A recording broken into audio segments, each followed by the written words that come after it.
Когда я был совсем еще мал, я со своим отцом ходил на рынок. И там мы покупали мясо для шашлыка, чтобы поехать на дачу. И я помню, был у нас там один знакомый продавец, мясник. Он сам ничего не рубил никогда. У него там был специально обученный человек для этого. Но с собой он постоянно за пазухой носил топор.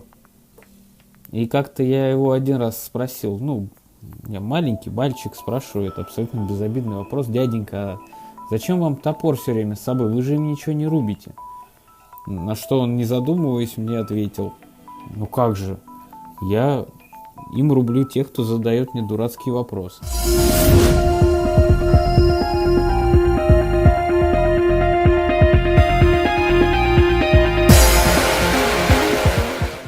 Всем привет! Сегодня у нас Zero Tolerance 560, и это у нас такой лом. И могу сказать, что после того, как в мои руки попал чистрайдер, и даже обычный страйдер, наверное, с него все-таки надо начать, потому что чистрайдер был именно после него. Вот мои ощущения, помню тогда, от первого страйдера, все-таки это от оригинального причем. Прикольный ножик, ничего особенного. Когда чистрайдер, серьезный такой тяжелый лом. Когда я взял в руки вот этот нож, я долго его разглядывал. Он очень красивый, он очень правильный, какой-то складненький такой вот весь. Вкусный. И могу сказать, что меня разочаровало в нем только одно, даже две вещи. Это жуткий скрип фреймлока. Очень он смешно скрипит. Но это не все. А во-вторых, это флиппер. Я думал, что он сейчас флипанет. Он сделал вот так. То есть он, он очень пытается, сейчас я постараюсь быстрее, с движением руки он все-таки флипует.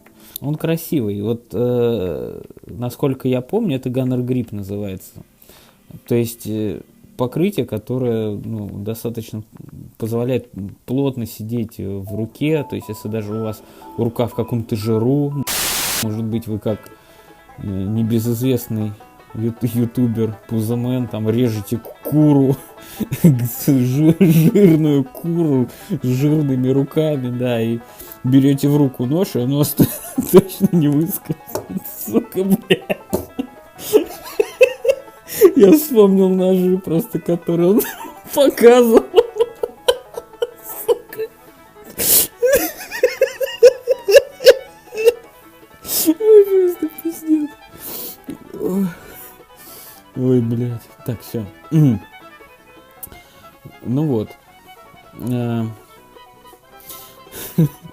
Блядь, опять начинается. Ой, все, подожди. Хуй с Пузаменом. Да, чувак делает ножи. Блядь, из говна.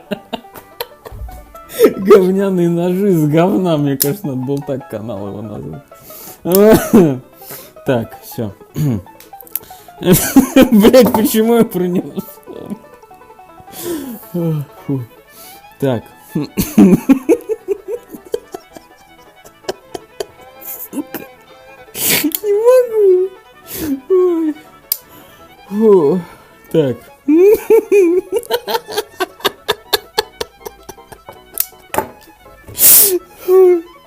Блять, так, все, стоп.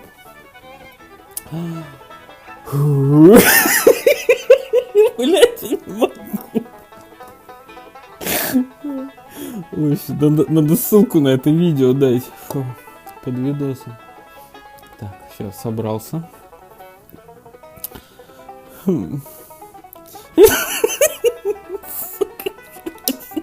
Что ты будешь делать?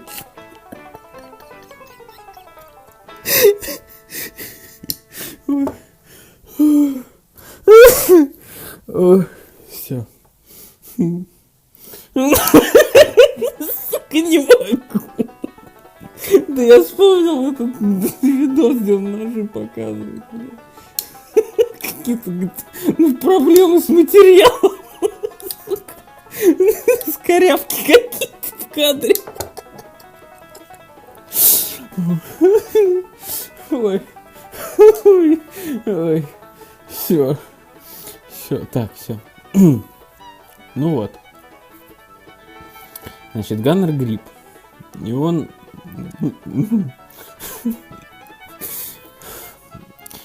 И он как бы... Да, блядь. Да что ты будешь делать? Ужас какой. Так. Блядь, не он удержи. Блядь, 6 тысяч за какое-то говно. Кусок детского конструктора затащил.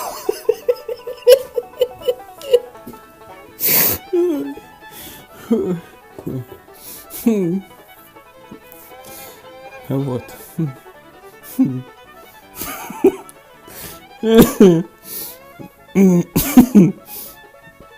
Вот.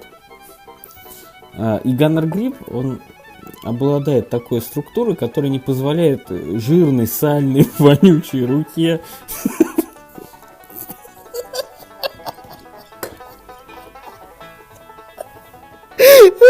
сука, я не могу так. Я не могу так работать. Фу. Вот, значит. Да что ж ты будешь делать-то? Что меня напало-то? Вот.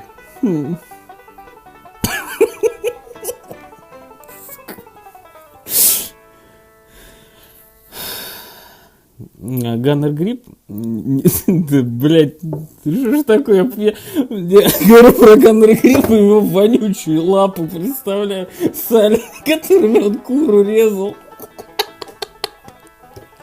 Ой, блядь. Ой, фу. Вот. Ну вот.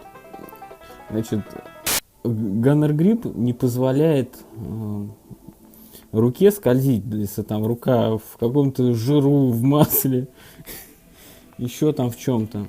Ну, то есть это абсолютно идеальное, наверное, для какого-то, ну, если не хардюза, то в полевых условиях использования вот покрытия на рукояти, то есть абсолютно очень клевое. Решение с флиппером, ну, не знаю, ну, в принципе, ну, почему бы и нет, да, ну, тут другой момент, что он работает достаточно спорно, вот, то есть надо обязательно вскидывать рукой, при том, что здесь подшипник, да, стоит, и, так, сейчас, еще с каким-то скрипом, блядь, фрейм работает, то есть вот на страйдерах, честрах, конечно, такой штуки нет, при том, что такой же, тоже фрейм-лок там, то есть здесь вот решение с фреймом и с флиппером, то есть достаточно такое спорно. Мне кажется, что при таком строении ножа, ну, можно было и обычным лайнер-локом обойтись, ну, как бы, не знаю. Для лома, конечно, все ножевое сообщество уверено, что для лома идеально фрейм.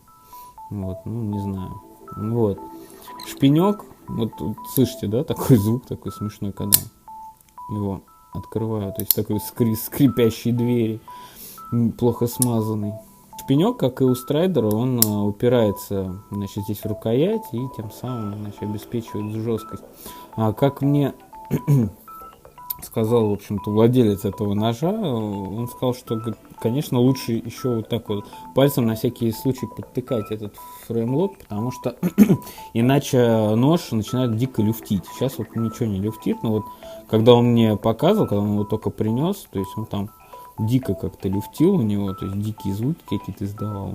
Ну, я согласен, что там вот он как-то до конца не заходил у него, то есть где-то вот так вот было все.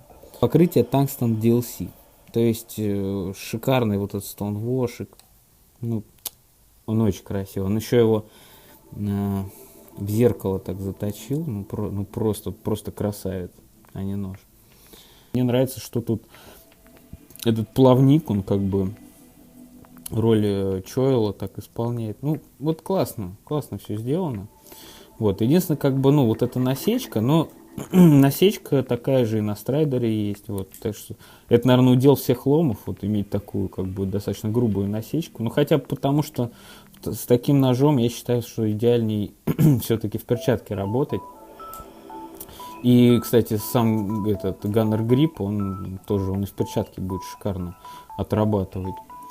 Вот это вот меня просто убило, когда я увидел вот это вот расстояние, вот насколько аккуратный тоненький пропил, вот здесь, где фреймлок. Причем здесь он абсолютно тоненький, идеальный, и здесь вот такой, как кусман такой, ну, чуть круглый, тут все сюда, лишнее пропилили сюда. Ну, бывает. Это, кстати, у чистрайдеров очень часто бывало.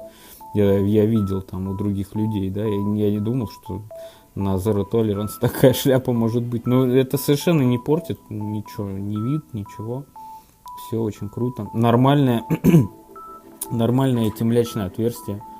Причем как можно использовать как отдырку с одной стороны, так и обе. То есть, ради бога. То есть все нормально, нету каких-то проблем.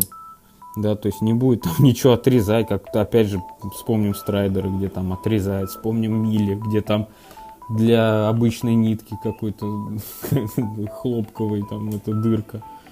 Рез у такого ножа, ну, конечно, проще, мне кажется, топором что-то нарезать, чем таким ножом. Но рез мне напомнил вот этот вот нож. То есть китайский Страйдер мне напал. Абсолютно они где-то одного уровня, кстати, ножи. То есть два лома, у которых примерно одинаковые назначения. Поэтому ими резать, ну это не глупо, но как бы не нужно. Они совсем для другого. Они там пойти в лес, не знаю, завалить осину, построить из нее избу. Ну, то есть абсолютно такие хардовые ножи. Я не знаю, там есть понятие как нож выживания. Ну, наверное, да. Почему нет? То есть таким вы и там дерево срубите, и там, не знаю, на медведя заломаете таким ножом. Ну, то есть в русском лесу вы выживете. И на фоне, например, даже чистрайдера, Zero Tolerance, они, конечно, именно вот своим исполнением, они выглядят таким мерседесом среди ножей, среди ломов. Потому что они реально очень крутые, очень клевые. Вот. Конечно, может быть там какие-то, ну, бывают там фиксы какие-то, ломы, но я сейчас о складнях говорю. Вот. Но единственное, как бы вот раздражает вот этот скрип, какой-то жуткий совершенно. Вот, ну ладно, это, я так понимаю, больше из-за DLC покрытия, наверное, потому что будь вот это вот пята клинка, хотя нет. Я сейчас так смотрю, нет, я не прав. Беру свои слова обратно. Тут абсолютно все блестящее. Ну, тогда хрен узнать, что он так скрипит. Ну, скрипит. В ломах непопулярное решение — это четырехпозиционная клипса. Причем она еще такая клевая, с достаточно глубокой посадкой. Если мы сравним посадку того же Страйдера и вот этого ножа, да, ну, то есть, вы, я думаю, вам не надо объяснять, как торчит один нож и как второй. То есть вот где-то край кармана, вот так. Ну, то есть этот лом вы будете носить, и никто не поймет, что у вас лом в кармане. А здесь у вас будут, вам вопрос зададут. Ну, опять же, если вы боитесь вопросов, такие люди тоже в ножевом сообществе встречаются. Так что вот. Ну, я считаю, что в принципе в любом случае, я обычно люблю там под конец говорить, стоит своих денег, не стоит нож. Но я думаю, что этот стоит. Даже если вы им хардюзить не будете, он просто, красивый. Вот он реально, я смотрю на его клин, прям, не знаю, у меня там слюна выделяется. Я там забрызгал уже весь стол своей слюной. То есть он очень красивый, клевый. Ну и как бы, а сталь Элмакс вообще у меня вызывает какие-то бурные эротические фантазии. В нем все прекрасно, поэтому на сегодня, я думаю, речь наша о 560-м Zero Tolerance закончится, потому что нож просто хорош. Хорош, красив и, наверное, у него мало очень конкурентов. Ну что, всем удачи, пока.